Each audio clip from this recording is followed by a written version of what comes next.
Not just something of silver and gold. It's anything that takes your focus away from God.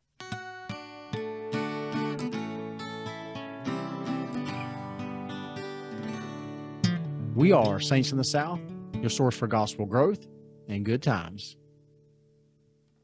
All right, here we are, episode 117. Good to have you with us. We're here, baby. Are you? Every week. If they're listening to this right now, they probably are here. Yes, that's true. in some way. In spirit. That's right. Here. So we are in Exodus chapters 18 through 20. All that the Lord hath spoken will do. So we have we discussed the battle last week, and they're traveling in the wilderness, and now Jethro, Moses' father-in-law, brings Moses' family to meet them, where they are, and so I'm sure that's a pretty good reunion there.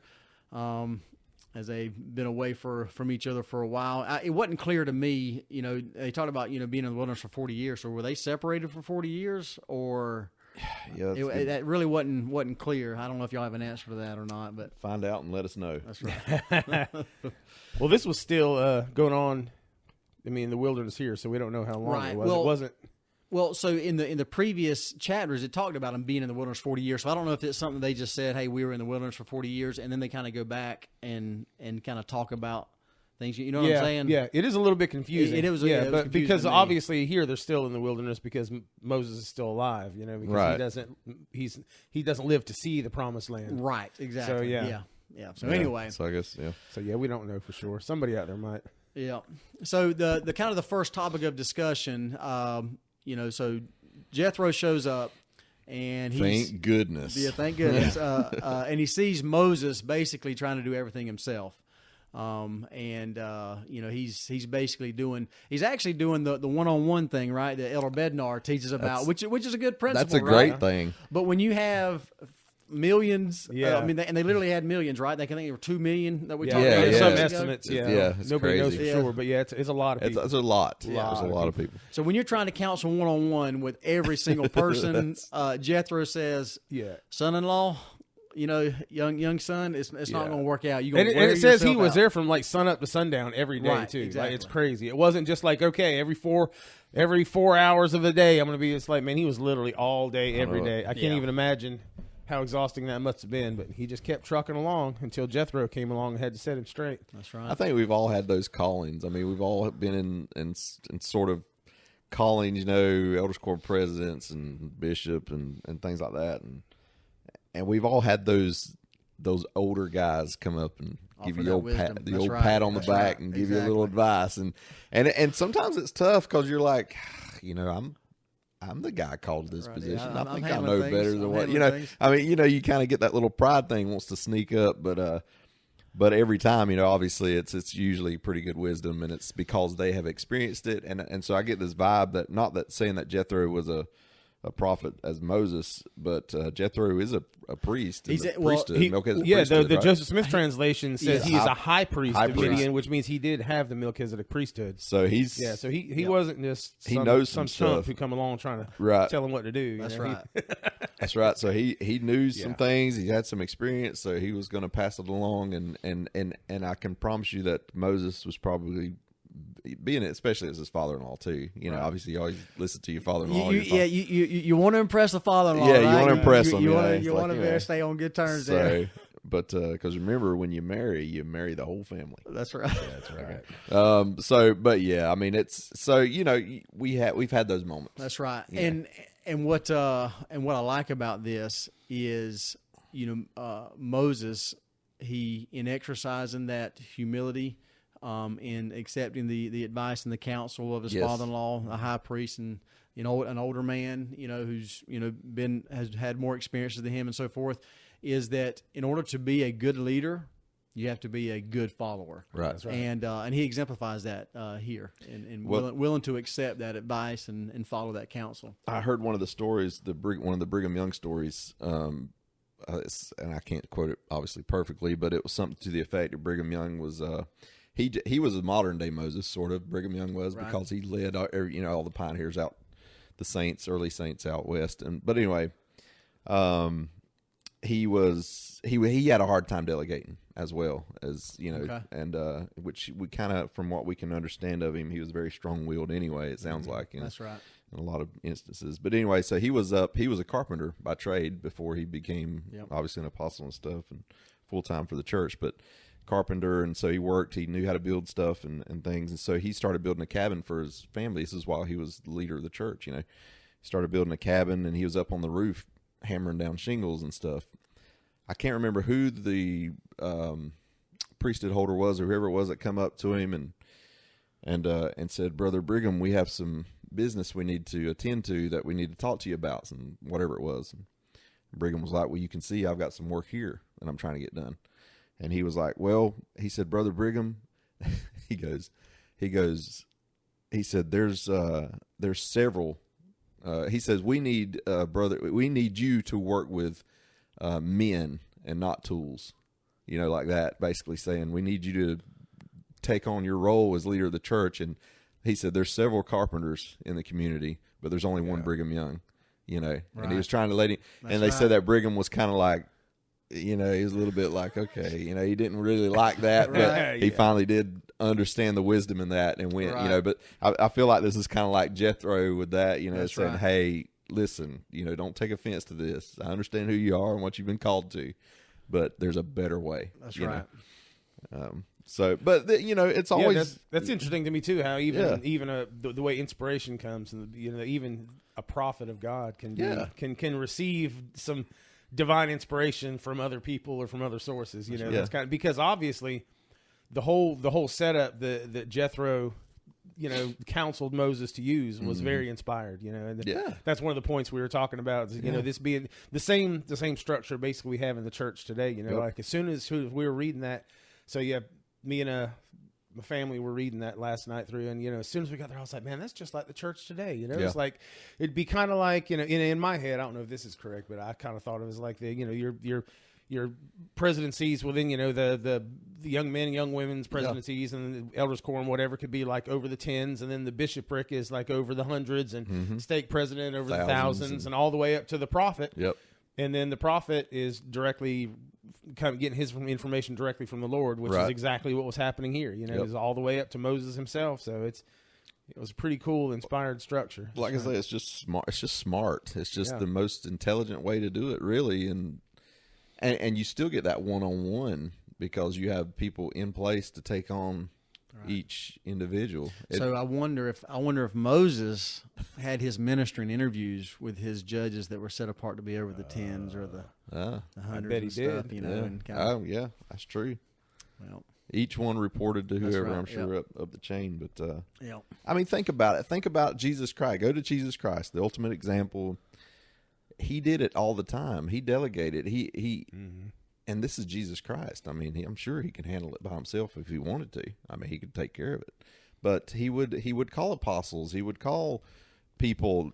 I think about when he, just how long would he have to had delayed the crucifixion and everything if he had never called Peter, James, and John, or he would have never had anybody to turn it over to. So one of the ultimate things that we do as leaders is create new leaders. Really, it should be one of our tasks that we're trying to do. Maybe not specifically, but you are setting an example, and you're trying to help people and bring people up and help them learn things so that they can be the next person. So that I don't have to be the Elders Quorum president for 25 years. I want someone else to take this on, And but it's just the smart way to do it, and Jesus Christ himself did it. But we're here to learn and grow, and you can't if you're not delegated to. So, what was the second topic?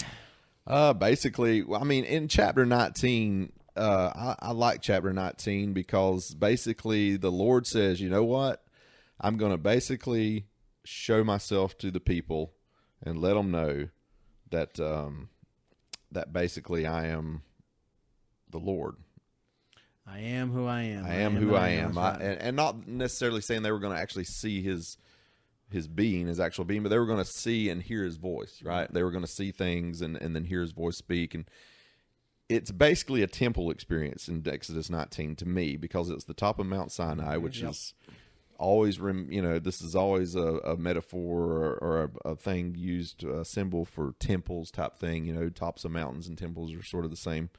You go there for higher learning and inspiration to discuss things with the Lord. But anyway, the Lord's pretty much saying, okay, I want to do that for them. But basically, when it comes down to it, he finds out, or it's not that he finds out, but he recognizes, or he allows them to recognize that they're not ready for that. Right. He lays out some instructions to prepare themselves. Exactly. Sanctify themselves. Clothing. Wash their garments. Yeah. Things that were very symbolic. symbolic. Everything. Just like the temples It's today. just like the temple, man. Yeah, and the boundaries, I think, were an important point there. The way he set up the boundaries around them, it is just like the temple. That's another thing that's like just hit me like, oh, that's awesome, because it's the same way we do today to preserve the sacredness, and it's something that I think is interesting today, because in our culture we don't really, most people don't understand the meaning of sacred. There's very, most people don't, especially lots of people on the internet. Those internet people, like to criticize the church for the temples not being just open to anybody all the time or whatever, because they don't understand what it means for something to be sacred. And this was just like you said, this was a metaphor for the temple. Yeah, this was there was boundaries set up. The Lord was like, put boundaries around. Don't let these people come in. They're not ready. They're not ready. Do not let them show up, because they they will be wiped out. Yeah. They can't take it. They can't handle it. They're not prepared. And so they did. He set up the boundaries, which wasn't to be mean to the people, which wasn't saying, "Oh, you suck, you can't come up here." It's like no. I'm looking out for you here, because you're not ready for this yet. This is something that you're not yet prepared for. You have not sanctified yourselves. And kind of like the same way we have our boundaries, our temple recommend interviews, and there's the boundaries we have today that we have to pass this to be able to And it's not for us to necessarily prove ourselves to anyone else, but for us to prove to ourselves, to improve ourselves to the point where we have taken those steps to sanctify ourselves to where we are spiritually prepared to enter into the temple and receive these things. What about the specific instruction to the men? Did you read that? Remind me. Wait a minute. Wait, which? To the I know which one you're talking about. Yeah, I don't have the specific verse here. Oh yeah. So to not just leave your wives alone. Exactly. Yeah, that was interesting. Yeah, that was very interesting. That was very interesting. He was like, you need to purify yourselves in like every possible way. So like it kind of was interesting, because obviously we know that there's nothing inherently wrong or sinful at all about having relationships with your wife. That's how God ordained it. But it was interesting to me that he was like that point, like, okay, you're going to sanctify yourselves as much as possible. You're going to purify your minds. You're not even going to look at your wife in that way for a few days. You're going to that's exactly what he was saying. Yeah. You're nothing. You're not going to have any kind of carnal or this. You got to stay focused. Nothing focused. worldly. Yeah, nothing worldly. Focus 100%. Yeah, it was like they were called on almost like we're called on a mission for a few days or something. Right. Like, you're going to immerse yourselves in the scriptures and prayer. Don't be looking at your wife. Don't be doing other things. Don't be out playing football. So do we need to do that as we prepare to go to the temple? Yes. I mean, have you ever considered that? Oh, you're talking about? I'm talking about as you're preparing for it. Listen, I mean, I know this is Old Testament, right? And things are a little different, Right. But I mean, it's still obviously it was a principle here applied. Yeah. So, have you ever thought about preparing to go to the temple? And do you restrain yourself? Do you? Whatever you need to do, whatever you need. Yeah. If you have problems with getting into that carnal nature, and if obviously you get into that and it's making thoughts or whatever, whatever you got to do. And there's something a thought just occurred to me now that you said that there really is a pretty cool psychological angle to this, because there's something that people do called like a dopamine fast, or what they call it today, where like people do go for a period of time where they don't engage, don't look at or listen to or don't do anything that really gives them pleasure at all. Because what it is like you're starving your brain of dopamine, and it becomes more sensitive. So that way when you do something, it's even that much better, because then your brain is just flooded with dopamine.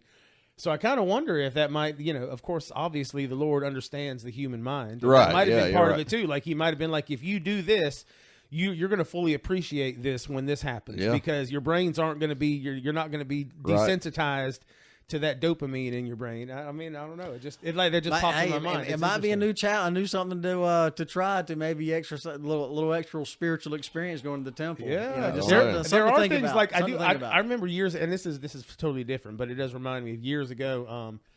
I was reading something about Steve Vai. I don't know if you're familiar, the guitar player. You know, he when he was recording Passion and Warfare, he actually he went on. I don't think anybody called it that at the time, but he did go on a type of fast while he was recording that album. Like he deprived himself of any pleasures. Like he did with his wife too. I read that I don't think his wife liked it, but he did. Right. He didn't have any kind of physical contact with his wife for several weeks, because it was all part of him stepping back from everything and focusing into that album. He was focusing into the music, focusing into the art, and he deprived himself of any kind of pleasures during that time to make sure his mind was 100% focused on it. I always thought that was kind of cool. But interesting.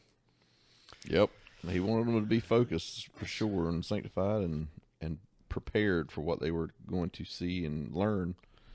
Yeah, but it ended up not working out for them. They evidently. Did you say it was the Lord that prevented that, or did the people recognize that themselves? They kind of recognized it, and the Lord knew it too. They didn't really want to. Both, they kind of felt that, but also, they didn't have the priesthood. There was a lot of things. There was different things that were different situations, I guess, for all. But there was a lot of things going on that I guess it was to help them understand what they needed.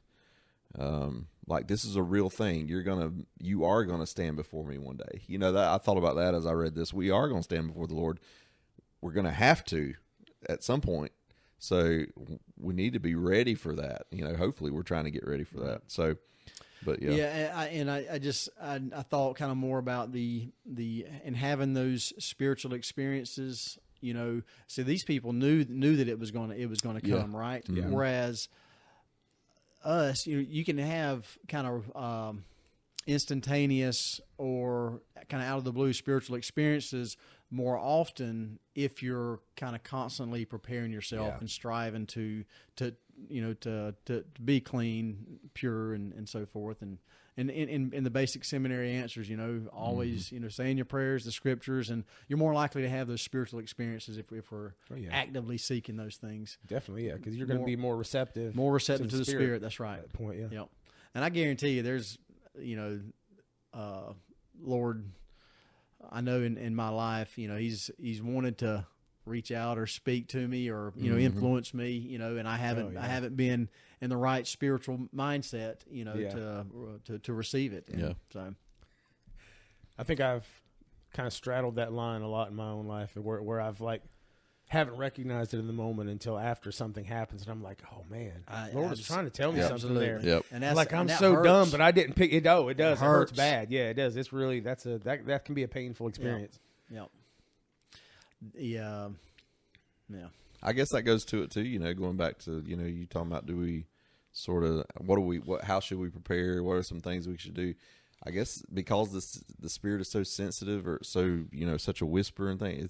If we're not really focused in on trying to receive that whatever we need through the Spirit, it's sometimes we do have to put aside things, right? Even if they're good things.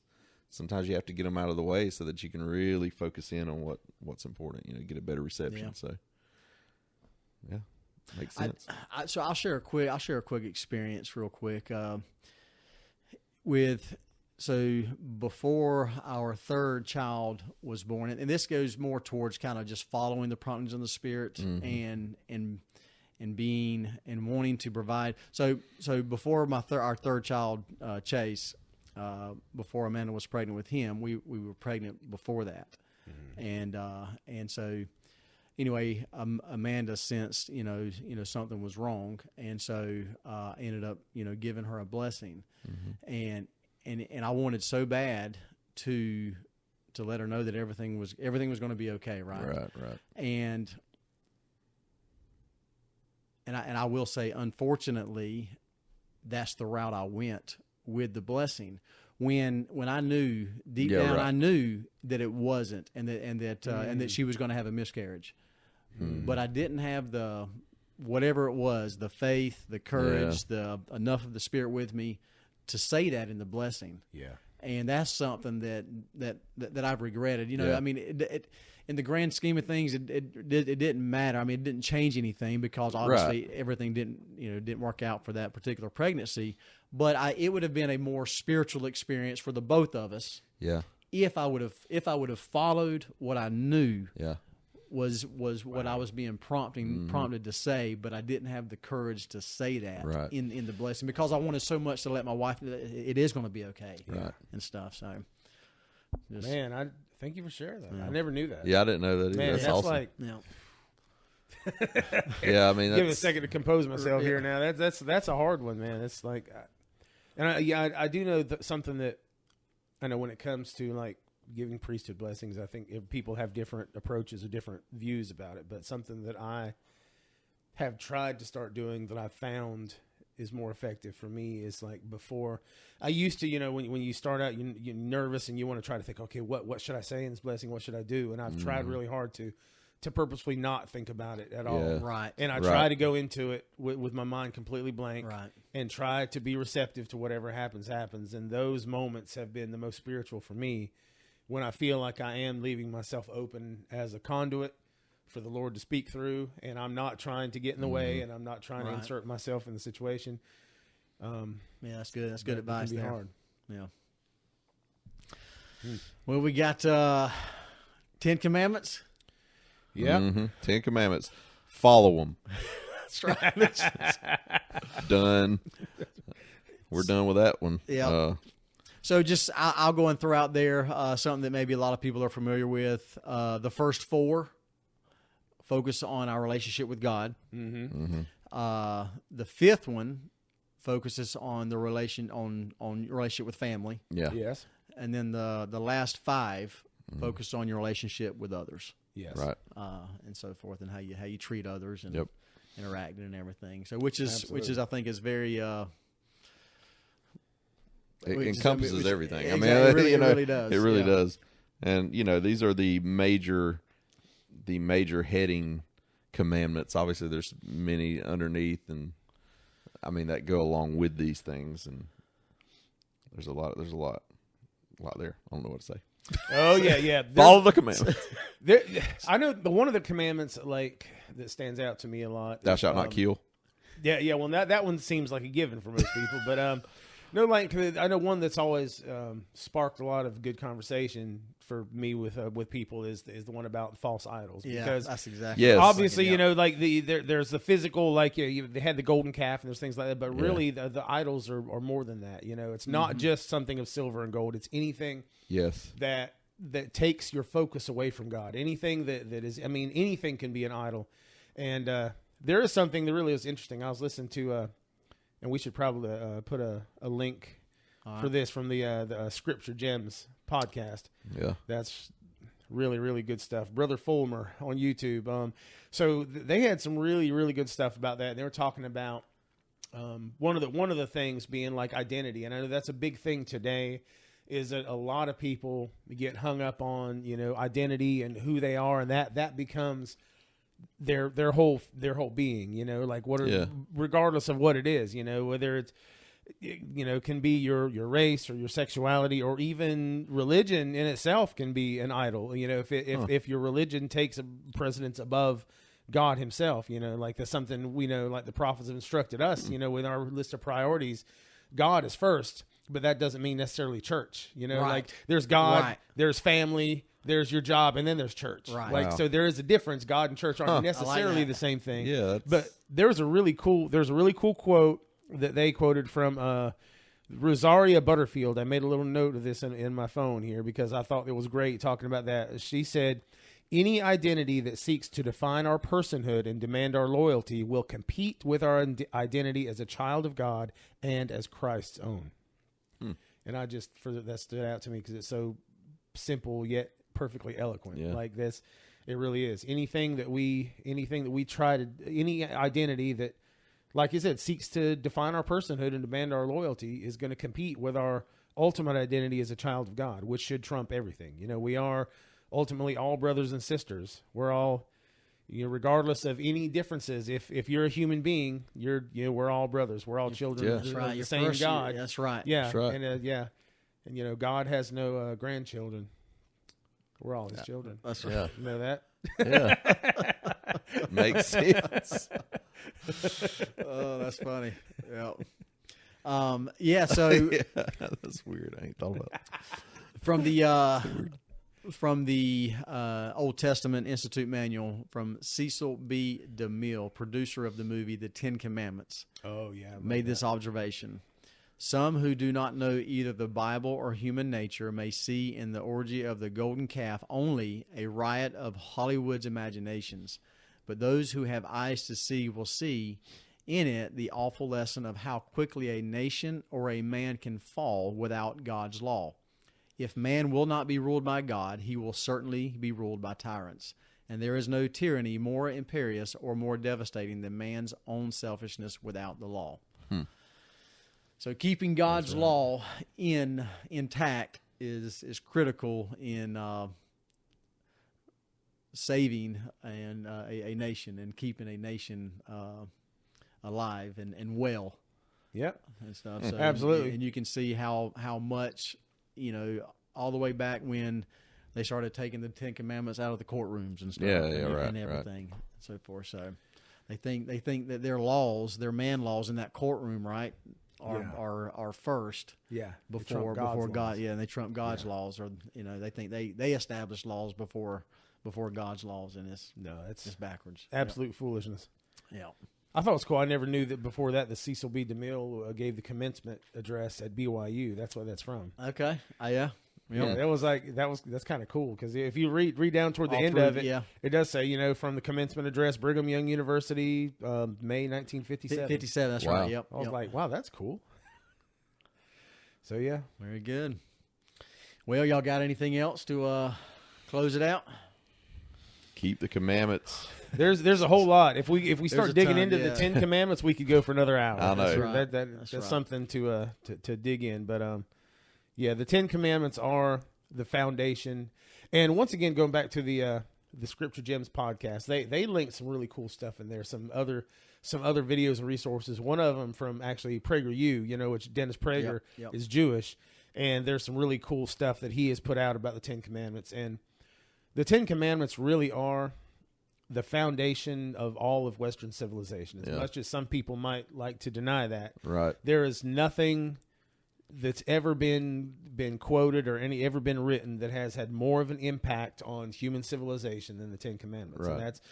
And because it really is. That's what all of our civilization is based on. All of Western civilization anywhere. All of the quote unquote Christian world of the United States, North America, Europe, all of that. It's originally all of that morality is rooted in the 10 Commandments. Right. I mean, so without the rule of law, you've got anarchy. Yeah. And that's, Yeah, that's exactly. not a good thing. Sure. And like I say, they're boundaries. They're, the Lord doesn't set up fences; He sets up guardrails. And who was it that said? Was it in this last conference? Who was it that said something to the effect that? No, I know what I read. It was actually on a John By the Way little fireside thing or something he did. But he said something to the effect of, the Lord loves us. He loves us so much that He even gives us these little. Those 3 words, thou shalt not. Yeah. That's how much He loves us, to show us that, hey, that is absolutely not going to be any good for you. You do that and it's going to you're going to have nothing but trouble, ahead and misery. Right. And so that's a way that He tells us how much He loves us when He says, thou shalt not. I mean, when a parent tells us don't go touch the hot stove, I mean, Right. that's out of love, It's like, Exactly. So. And I think those are the thou shalt not are the last 5 as well. Yeah, right. The last 5 usually say thou. 5 are not. They say you should. You should. That's right. Right. Yep. Right. Yeah, you should or you shouldn't. I mean, that's out of love. I mean, that's He doesn't do that to punish us or make us. That's not His his desire. The Right. Lord's desire is not to. Well, that's not make us entirely feel- true. I guess he says, doesn't he say, "Thou shalt not have no other gods before me"? Yes, yeah, okay, okay, that's so, true, yeah, yeah. so Yeah. scratch that. Yeah, right. False doctrine. Yeah, being that taught was- that's here. right. Yeah, False that's- doctrine. that is one of the Beep, first beep, ones. Watch out! Beep, beep. Alarms going off. That's It right. does say "thou shalt not." That's the very first one. I know. What are you talking Yeah. about?